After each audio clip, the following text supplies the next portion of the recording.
Bonjour, on a parlé des opérations effectuées par la police judiciaire dans le cadre de leur enquête.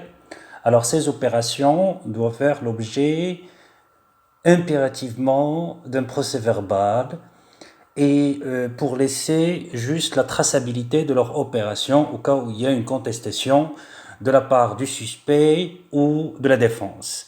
Donc, vous avez compris, le cours d'aujourd'hui va porter sur les procès-verbaux et les rapports.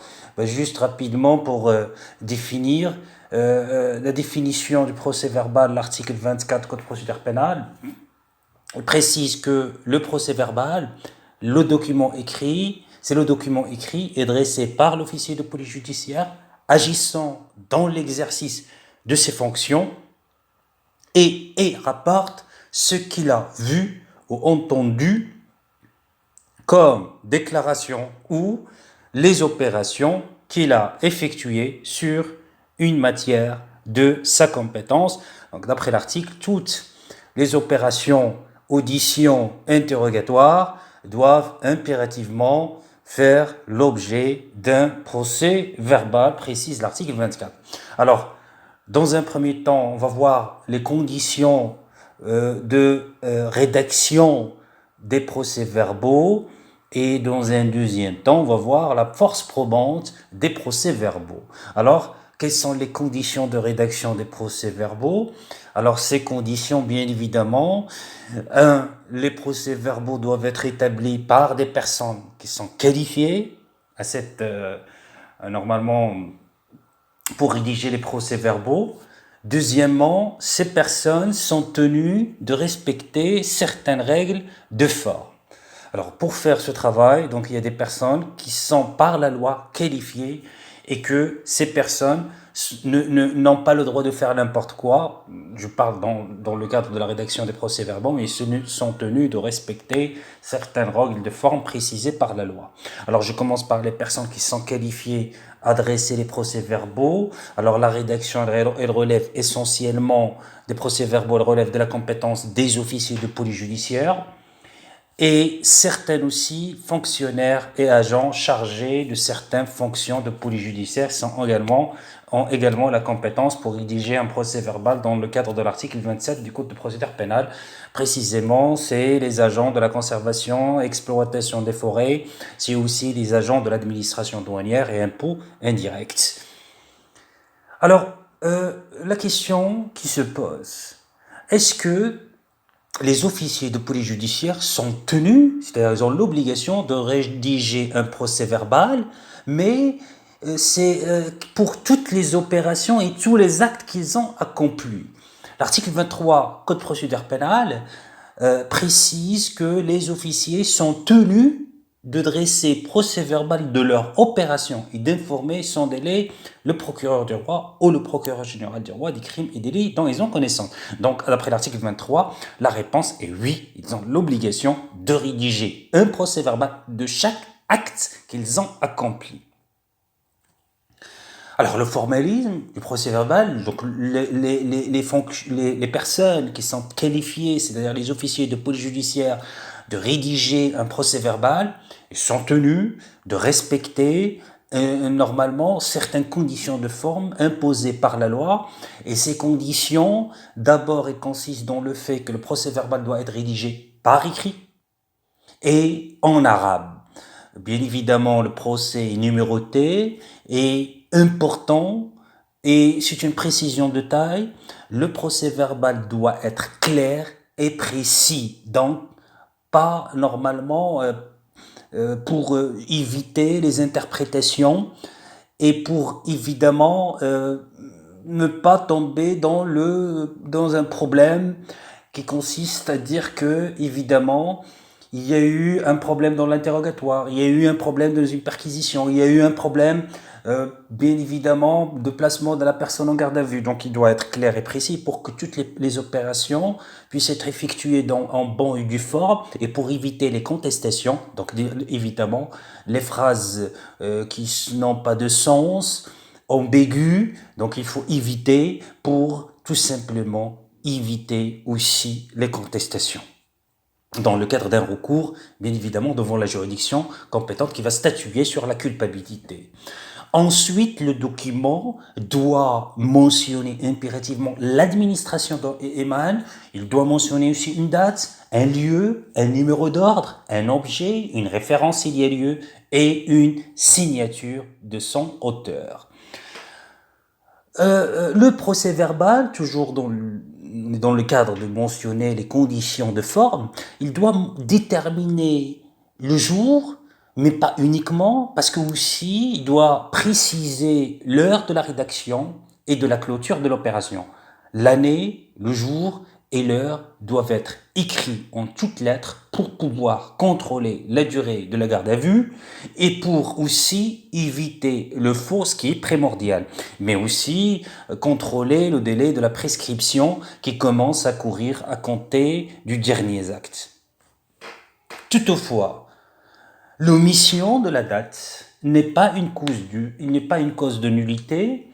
Pourquoi? Parce que cette omission peut être normalement rattrapée par le fait de déduire la date à partir des déclarations elles-mêmes ou des circonstances de fait.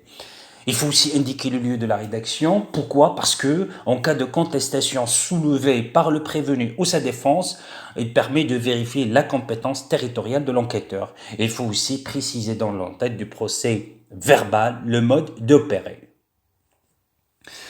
De même, il faut mentionner le nom des auxiliaires que l'officier de police judiciaire fait appel à leur service. Essentiellement, il peut s'agir des agents de police judiciaire et aussi, bien évidemment, peut-être il a fait appel à des interprètes pour les sourds et muets, il faut mentionner cela dans le procès verbal, des traducteurs pour les personnes parlant d'une autre langue que celle de l'enquêteur.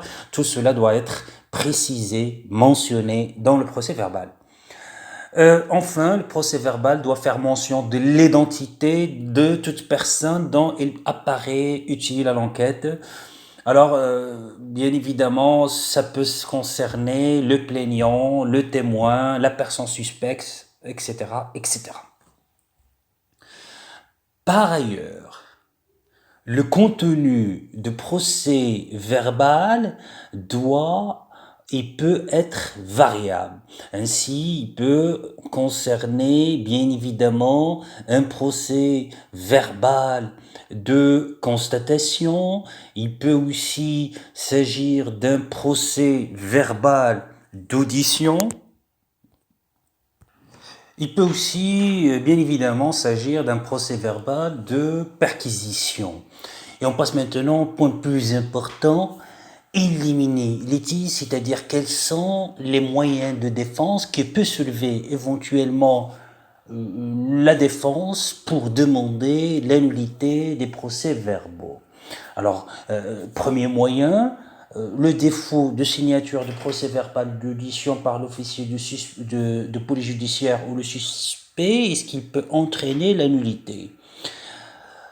Malheureusement, l'article 69 Code de procédure pénale ne dit mot sur la question, c'est-à-dire il ne précise pas si le défaut de signature de procès-verbal d'audition par l'officier de police judiciaire ou par le suspect peut entraîner l'annulité. Alors, je cite le texte, les procès-verbaux dressés par l'officier de police judiciaire en exécution des articles 55 à 67 sont rédigés sur le champ et signés par lui sur chaque page. Cette disposition, il ne concerne que le cas de flagrance. Alors, évidemment, pour compléter cet article, il faut se référer à l'article 23.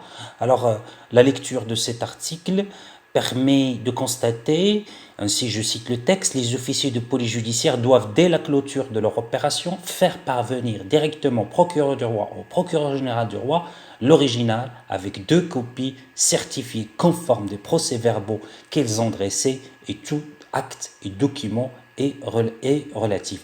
Alors bien évidemment, les copies certifiées conformes exigent une signature des 2 documents, c'est-à-dire l'original et la copie. Alors, là, on a un arrêt pour plus de précision, un arrêt de la Cour suprême, actuellement Cour de cassation, sur la question de défaut de signature de procès-verbal d'audition. Alors, la Cour de cassation, il décide que le défaut de signature du suspect sur le procès-verbal d'audition ne constitue pas une règle de forme qui altère sa validité et sa forte preuve. Donc, même le défaut, c'est-à-dire même si il n'y a pas défaut de signature de procès verbal d'audition, cela n'entraîne aucune conséquence sur la validité du procès verbal et garde évidemment sa force probante.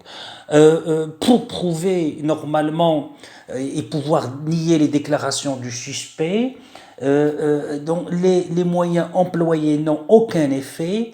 Il n'y a qu'un seul moyen pour contester, bien évidemment, ce procès verbal d'audition, c'est d'établir le faux.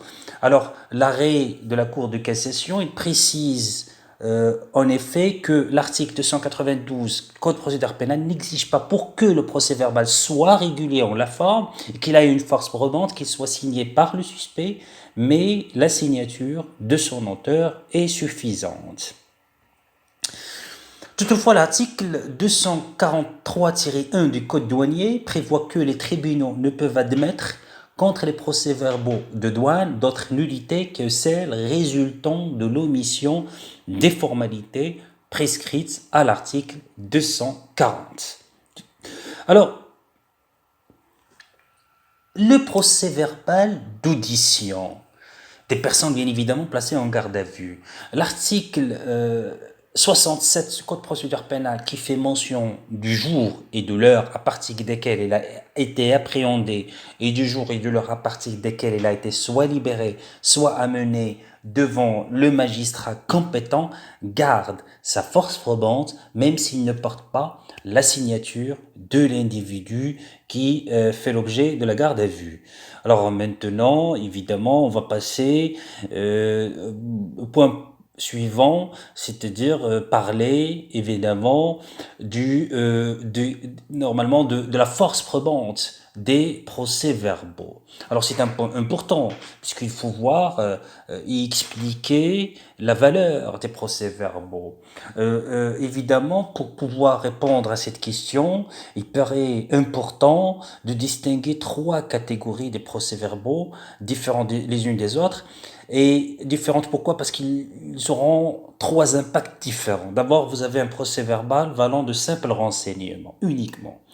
Vous avez deux autres se présentent comme des exceptions au principe, car le principe, je dis un procès verbal ne valent qu'un simple renseignement, à savoir les procès-verbaux qui font foi jusqu'à preuve du contraire et ceux qui font foi jusqu'à inscription de faux. Alors je fais court, je commence le premier point, procès-verbaux qui ne valent qu'à titre de simple renseignement, l'article 291 Code procédure pénale qui dispose que les autres procès-verbaux au rapport ne valent qu'à titre de simple renseignement. Alors, la lecture de cet article permet de constater que la différence des deux autres hypothèses et qui se présentent comme des exceptions au principe, comme précise et le dit l'article clairement 291 Code procédure pénale, tout autre écrit établi par les services de police judiciaire ne vaut qu'en tant que renseignement. De là, évidemment, puisque c'est un simple renseignement, le principe de l'intime conviction joue pleinement son rôle dans ce cas, l'intime conviction, bien évidemment, du juge. Alors, la situation, elle se rapporte à tous les écrits qui sont bien évidemment établis par les agents de police judiciaire, ainsi que les procès-verbaux rédigés dans le cadre d'une enquête préliminaire en matière de crime. Donc voilà, la situation concerne ces deux cadres, à savoir les écrits établis par les agents et aussi les procès-verbaux rédigés dans le cadre d'une enquête menée par la police judiciaire et l'enquête préliminaire en matière de crime. Alors j'ai un arrêt de la Cour suprême, actuellement en cours de cassation, dans son arrêt du 12 juin 1996, et qui confirme ce constat, car il déclare qu'en vertu des articles 291-293 du Code procédure pénale, les procès-verbaux n'ont de valeur qu'eux-mêmes, parce qu'ils n'ont d'autre finalité que de renseigner les juges. Cela implique qu'ils ne jouent qu'à titre d'information et que le juge peut, écoutez bien, parce qu'il est clair l'arrêt, le juge peut les écarter, c'est elle et sa conviction. On passe maintenant aux procès-verbaux qui valent jusqu'à preuve du contraire. Alors, il y a des procès-verbaux qui font foi jusqu'à preuve du contraire. De là, ils ont une force prouvante renforcée. Parce qu'à défaut de preuve contraire par témoin, par expertise ou par autre document, les personnes se verront condamnées sur la base d'un procès-verbal à valeur renforcée. Comment contester ces procès-verbaux? Les personnes concernées et sujettes normalement à ce type de procès, et ils ont toujours la possibilité de les contester s'ils arrivent à démontrer l'irrégularité formelle du procès verbal ou l'imprécision de sa rédaction ou l'absence de constat personnel d'infraction ou encore d'incompétence soit fonctionnelle, soit matérielle de leur rédacteur, c'est-à-dire le rédacteur de procès verbal.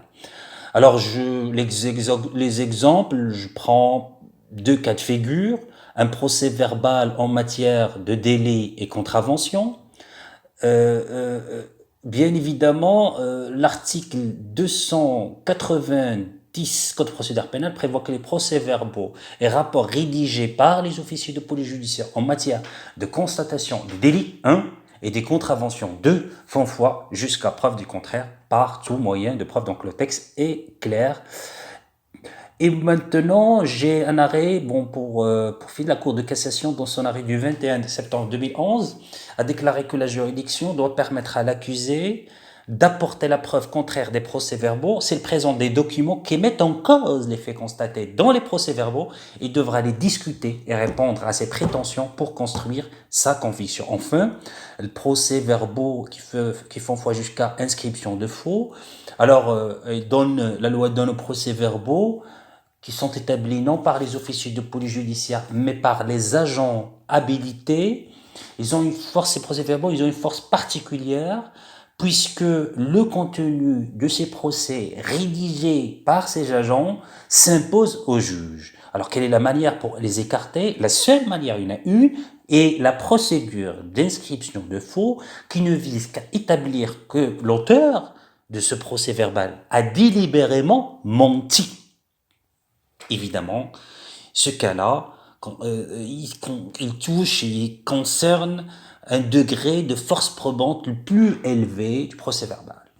Et l'article 292 Code procédure pénale précise que lorsque une loi spéciale dispose que le contenu de certains procès-verbaux au rapport ne peut être attaqué que pour inscription de faux, il ne peut se peine de nullité en être apporté la preuve contraire que par ce moyen. L'annulation du procès verbal devra donc être poursuivie selon la procédure d'inscription de faux prévue aux articles 642 et 642 et suivants du Code de procédure pénale, jusque quelques exemples en matière de pêche dans les eaux continentales. Il en est de même en matière de conservation et d'exploitation des forêts. Merci et à la prochaine fois.